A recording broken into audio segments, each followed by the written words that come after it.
আজকে আমরা শিখবো মুআররাফ বিল লাম।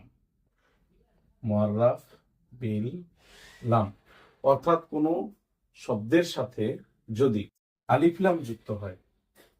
মুআররাফ বিল লাম, এই আলিফ লাম বলতে যে কোনো আলিফ লাম। আলিফ লাম তো তিন প্রকার, জিনসি, ইস্তেগরাকি, আহদি।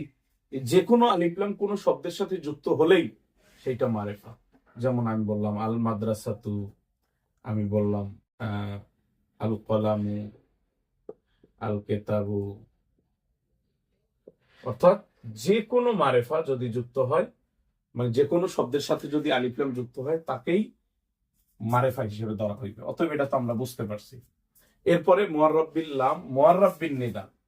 মুআররাফ বিন নিদা, মুআররাফ বিন নিদা। কোন শব্দের শুরুতে যদি হরফে নিদা যুক্ত হয়। হরফে নিদা কোনগুলো? ইয়া, আয়া, ইয়া আয়া, আয়া, আয়ে,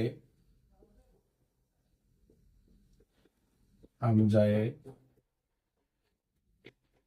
প্রসিদ্ধ হরফে নিদা হলো পাঁচটি: ইয়া, আয়া, হায়া, আয়, হামজায় মাফতুহা, অর্থাৎ জবরযুক্ত হামজা। হামজায় মাফতুহা, জবরযুক্ত হামজা। ইয়া, আয়া, হায়া, আয়, হামজায় মাফতুহা, এগুলো হচ্ছে হরফে নেদা।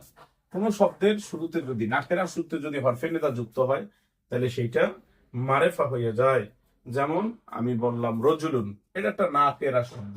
রজুলুন এটা একটা নাকেরা শব্দ, কিন্তু যখন এটা শুরুতে আমি ইয়া দেব, হরফে নেদা দেব, ইয়া রজুলুন, তখন এই শব্দটা, ইয়া রজুলুন শব্দটা, রজুলুন শব্দটা তখন কি হয়ে গেছে? মারেফা হয়ে গেছে। তাইলে আমরা মুআররাফ বিন নিদা বুঝতে পারলাম যে কোনো ইসম এর শুরুতে যদি, নাকেরার শুরুতে যদি হরফে নেদা যুক্ত হয়, তখন তাকে মুআররাফ বিন নিদা বলে। তাইলে আমরা দুইটা, এই 6 নম্বরটা শিখলাম। 7 নম্বরটা হচ্ছে মুদাফ ইলাল মারিফা। মুদাফ ইলাল মারিফা, মুদাফ ইলাল মারিফা বা মুআররাফ বিল ইজাফা। মুদাফ অর্থ সম্বন্ধ করা, ইলা অর্থ দিকে, মারিফা। কোন নাকেরা শব্দ যদি, কোন নাকেরা শব্দ যদি মারিফার দিকে ইজাফত করে, কোন নাকেরা শব্দ যদি মারিফার দিকে ইজাফত করে, তখন তাকে মারিফা বলা হবে। যেমন আমি বললাম কেতাবু কারিমিন, কেতাবু কারিমিন, কারিমের কেতাব। কেতাবু কারিমিন, কারিমের কেতাব। তাইলে এখানে কারিম হচ্ছে নাকেরা, কারিম হচ্ছে মারেফা, আর কেতাব হচ্ছে নাকেরা। তাহলে নাকেরার পরে মারেফা আইছে, তাহলে মুজাব মুজাফিলাই হইলো। কিন্তু মুজাব মুজাফিলাইহি, এখানে নাকেরার পরে মারেফা আইছে, মুজাব মুজাফিলাই হইছে। এখানে এটা নাকেরা, এটা মারেফা। কিন্তু যেহেতু তাদের ভিতরে সম্বন্ধ হয়েছে, অর্থাৎ নাকেরা শব্দ মারেফার দিকে ইজাফত করছেন, এই জন্য সমস্ত শব্দটা এখন মারেফা হিসেবে গণ্য হইবে। তাইলে আমরা কি শিখলাম?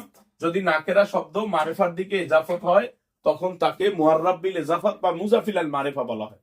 কিন্তু যদি নাকেরার দিকে ইজাফত হয়, যেমন আমি বললাম কুল্লু শাইয়িন, কুল্লু তো লাজামাতুল ইজাফাত, এর পরেরটা শাইয়িন নাকেরা। নাকেরার দিকে যদি নাকেরা ইজাফত হয়, তাহলে মুজাফ মুজাফিলাই হয়, কিন্তু মারেফা হয় না। এই কুল্লু শব্দ, কুল্লু শাইয়িন, এই শব্দটা কিন্তু মারেফা নয়।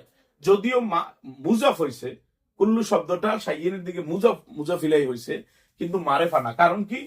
কারণ হইলো এটা মারেফার দিকে ইজাফত হয় নাই, বরঞ্চ নাকেরার দিকে ইজাফত হয়েছে। তাইলে আমরা কি শিখলাম?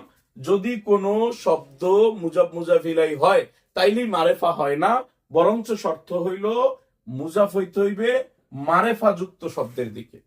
নাকেরা শব্দ যখন মারেফা যুক্ত শব্দের দিকে মুজাফ হইবে, তখন তাকে মুজাফ ইলাল মারেফা বা মুআররাফ বিল ইজাফত বলা হইবে, এবং এইটা হলো নাকের মারেফার একটি প্রকার।